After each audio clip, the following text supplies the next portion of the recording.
BJP రాష్ట్రపతి అభ్యర్థి రామ్నాథ్ కోవింద్ను మంగళవారం హైదరాబాద్లో జగన్ సన్మానించి సత్కరించి పాదాభివందనం చేశారు. ఎన్నికల్లో ఆయనకు సంపూర్ణ మద్దతు ప్రకటించారు. వైసీపీ ఎమ్మెల్యేలు, ఎంపీలు ఈ కార్యక్రమంలో పాల్గొన్నారు. దళిత వర్గానికి చెందిన నేతగా రాష్ట్రపతి పదవికి మరొక అడుగు దూరంలో మాత్రమే ఉన్న కోవింద్తో ఫోటో దిగాలని వైసీపీకి చెందిన కొందరు దళిత, గిరిజన వర్గానికి చెందిన ఎమ్మెల్యేలు భావించారు. సభ ముగిసిన మరొక అడుగు దూరంలో మాత్రమే ఉన్న కోవింద్తో ఫోటో దిగాలని వైసీపీకి చెందిన కొందరు దళిత, గిరిజన వర్గానికి చెందిన ఎమ్మెల్యేలు భావించారు.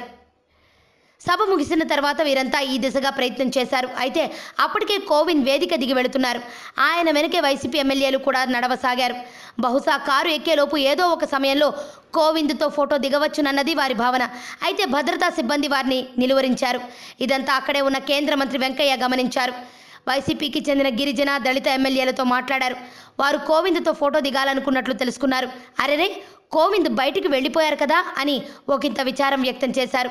రండి రండి అంటూ వారిని దగ్గరికి పిలిచి ఫోటో దిగారు. నిజానికి వెంకయ్యతో ఫోటో దిగాలన్నది వైసీపీ ఎమ్మెల్యేల ఉద్దేశం కాదు. కానీ ఆయన అభిమానంతో పిలవడంతో కాదనలేకపోయారు. సరిగ్గా ఇదే అంశం వారికి శాపంగా మారింది. తమ పార్టీకి చెందిన దళిత, గిరిజన ఎమ్మెల్యేలు కోవింద్తో ఫోటో దిగాలనుకోవడం, చివరికి వెంకయ్యతో దిగడం జగన్కు మింగుడు పడలేదు. అయితే అక్కడికక్కడ ఆయన ఏమీ మాట్లాడలేదు.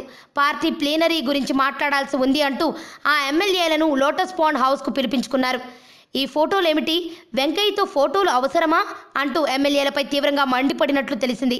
ఈ సందర్భంగా కొంత అభ్యంతరకరమైన పదజాలాన్ని కూడా వాడినట్లు సమాచారం.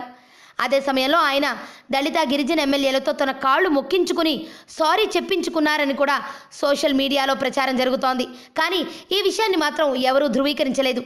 ఒకవైపు కోవింద్కు బహిరంగంగా పాదాభివందనం చేసిన జగన్ తమ ప్రమేయం లేకుండా వెంకయ్యతో ఫోటోలు దిగిన ఎమ్మెల్యేలపై మండిపడటం పార్టీలో రాత్రికి రాత్రే చర్చనీయాంశంగా మారింది. దళిత, గిరిజన ఎమ్మెల్యేలను ఇలా అవమానించడంపై ఒకంత ఆగ్రహం కూడా వ్యక్తమవుతోంది. ఆరోగ్యవంతమైన జీవితం కోసం మనం పాటించాలి కొన్ని నియమాలని. చిన్ని చిన్ని చిట్కాలతో చింతలేని జీవితాన్ని ఎలా గడపాలి అనే దానికి వీక్షిస్తూనే ఉండండి మన ఆరోగ్యం యూట్యూబ్ ఛానల్. మరిన్ని ఆరోగ్య సూత్రాలకు సబ్స్క్రైబ్ చేసుకోండి.